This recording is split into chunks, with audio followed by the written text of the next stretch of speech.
بسم اللہ الرحمن الرحیم۔ ایم ایس نیوز HD5 کی ناظرین السلام علیکم۔ امید ہے کہ آپ لوگ سب خیریت سے ہوں گے۔ آج کا جو ہمارا مین ٹاپک ہے وہ یہ ہے کہ جسٹس طارق محمود جہانگیری کو جو جوڈیشل ورک سے روکنے کا معاملہ ہے، اس کے پیچھے کیا وجہ ہے، اس کی تفصیلات بتائیں گے، اور جو جسٹس رفعت خاتون تھی اس جج کے ساتھ کیا معاملہ، اور ہاشم ڈوگر جو سپریم کورٹ کے اختیارات استعمال کر رہا ہے وہ کیا ہیں، وہ اس کی تفصیلات کے ساتھ شیئر کریں گے۔ سب سے پہلے آپ لوگوں کو یہ بتائیں کہ جو جسٹس محمود طارق جہانگیری کو جو ورک سے روکا گیا اور اس کا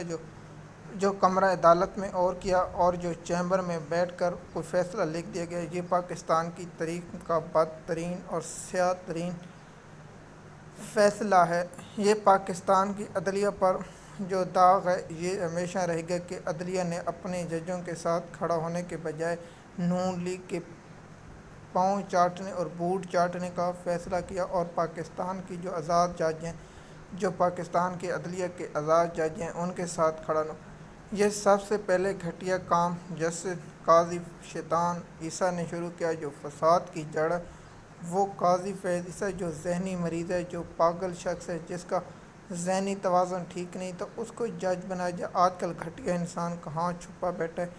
یہ نہیں پتہ، جو پاکستانی قوم کے مینڈیٹ پر ڈاکہ ڈالا اور نون لیگ کو سیٹیں دی، اور اس کو آئینی ترمیم کرانے میں سب سے بڑا جو گھٹیا کردار تھا وہ قاضی فیض عیسیٰ شیطان کا تھا۔ اس کے بعد جو دوسرا کردار ہے وہ موجودہ چیف جسٹس یحییٰ آفریدی ہیں، جو عدلیہ کی بربادی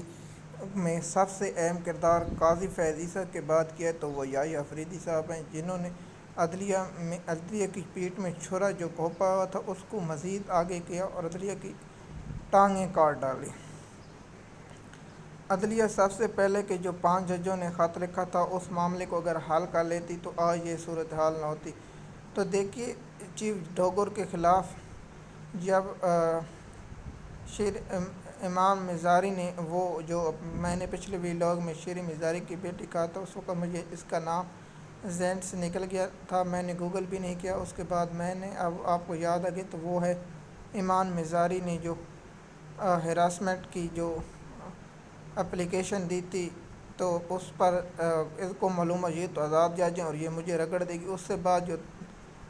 میں حیران ہوں، جو بلوچستان سے جج جاتا ہے وہ کہتا ہے کہ انصاف کے تو ہم بہت دشمن ہیں۔ تو طاہر ارباب جو تھے بلوچستان کے جج صاحب، اس نے چھٹی لی، لیکن اگر تقریبات اسلام آباد ہائی کورٹ میں تھی تو وہ پہنچ گیا۔ دیکھیے، عدلیہ پر یہ ہمیشہ داغ رہے گا کہ جج کہاں کھڑے تھے، کون جج کہاں کھڑے تھے، تو اس کو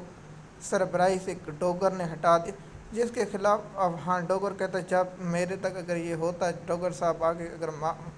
کہہ دیتا میڈیا کے سامنے، اگر کس کی دل راضی ہوئی تو میرا مطلب یہ نہیں تھا، میں معذرت خواہ ہوں، تو پھر معاملہ رفع دفع ہو جاتا۔ لیکن کہتے ہیں نا، جتنی غلطی اس کو بار بار غلطیاں کریں، تو اس نے جو جج خاتون تھی اس کو عہدے سے ہٹا کر جو اسٹیبلشمنٹ کے وکیل تھے انعام میمن، اس کو سربراہ بنا دیا گیا۔ وہ جو موجود تھا جسٹس محمود طارق جہانگیر اور دیگر جج جو اس میں شامل تھے، اسحاق خان، وہ کینسل ہو گیا۔ اب دیکھتے کہ نا، اب سارا معاملہ یہاں آ چکا ہے، اور یہ چیف جسٹس یحییٰ آفریدی جو سب کہتا ہے کہ میں بیٹھا ہوا بلوچستان کسی ایک جج اس کا ہوں، لیکن ساتھ جو سپریم کورٹ ہے اس کو وہ نظر نہیں آتی، اور جو سپریم کورٹ جوڈیشل کمیشن کا جو اختیار ہوتا ہے کسی کو جج روکنے کا کام جانے، تو یہ جب قاضی فیض عیسیٰ کو کام روکنے سے حکم دیا گیا تھا تو سپریم کورٹ نے یہ قرار دیا تھا کہ جب تک جج کے خلاف فیصلہ نہیں آ جاتا اس کو کام سے نہیں روکا جاتا۔ جب سپریم کورٹ نے فیصلہ دیا کہ اس کی FBI تحقیقات کرے، FBI تحقیقات کرے، تو اس کے بعد یہ ہو، تو اس کے بعد ایک جج جو فیصل عرب تھا وہ ریٹائر ہو گیا۔ اس کے بعد جو آیا کہ طارق سردار تھا، اس نے قاضی فیض عیسیٰ کو بچایا اور ریسکیو کیا، اور اس کے بعد اس کی اپلیکیشن منظور ہو گئی، حالانکہ سپریم کورٹ کو چاہیے تھا کہ وہی بینچ سنتا، نئے جج نہیں لاتا، جب تک نہ آتا تو سپریم کورٹ میں ایک رول ہوتا ہے جب تک وہ درخواست فیصلہ سنتا رہے، تو وہاں قاضی فیض عیسیٰ بچ گیا۔ تو قاضی فیض عیسیٰ کو سپریم کورٹ نے کام سے نہیں روکا تھا، لیکن طارق محمود جہانگیری کا بھی سپریم کورٹ میں معاملہ۔ اور دوسری بات یہ ہے کہ ابھی تک طارق محمود جہانگیری کو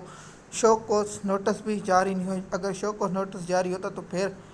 ہم بھی کہتے چلو کام روکا گیا تو اچھی بات ہے، لیکن ابھی تک شو کوز نوٹس بھی جاری نہیں کیا گیا تو اس کے معلوم ہوتا ہے تو اس سے بات ہونی چاہیے۔ تو طارق محمود جہانگیری کا جو سپریم کورٹ اس معاملے پر جو خاموش ہے، جو فیصل وارڈن نے جو بولا تھا کہ ہم ان کے اوپر اب ہوا ہے تو سپریم کورٹ کو بھی شرم سے ڈوبنا، اور یہ جب وقت گزر جائے گا تو سپریم کورٹ سے سوال ہوں گے کہ آپ وہاں پیوں چاٹتے رہے اور یہ کام کرتے رہے، تو یہ معاملہ بھی سپریم کورٹ میں ایک وقت میں گلے پڑے گا۔ اور یہ یاد رہے کہ سپریم کورٹ اس کا جواب نہیں دے پائے گی، کیونکہ ان کے پاس جو اپنے کالے کرتوت ہیں جو چھپانے کے لیے ان کے پاس ٹائم نہیں ہوگا، وہ بھی آپ مجھ سے بہتر جانتے ہیں۔ جیسے کہ آپ کو معلوم ہے، جیسے طارق محمود جہانگیری کو کام سے روکنے کی جو پاکستان کی باریں ہیں وہ صرف مذاق کریں، جو اسلام آباد بار ہے، جنہوں نے عمران خان کی پیٹھ میں چھرا گپ اور پی ٹی آئی سے ووٹ لے کر جو اس کی گود میں بیٹھا تھا، جو اس کا بار کا سربراہ ہے، کیونکہ الیکشن اب آ رہے ہیں تو یہ بھڑکے ماریں گے۔ آپ ان وکیلوں کو نئے جو سسٹم کے اس کے مخالف ہیں ان لوگوں کو لایا جائے اور ان عدالتی نظام کے ساتھ کھڑے ہوں۔ مزید معلومات کے لیے ہمارے یوٹیوب چینل پر نتا کہ آپ کو ملتے رہے، شکریہ۔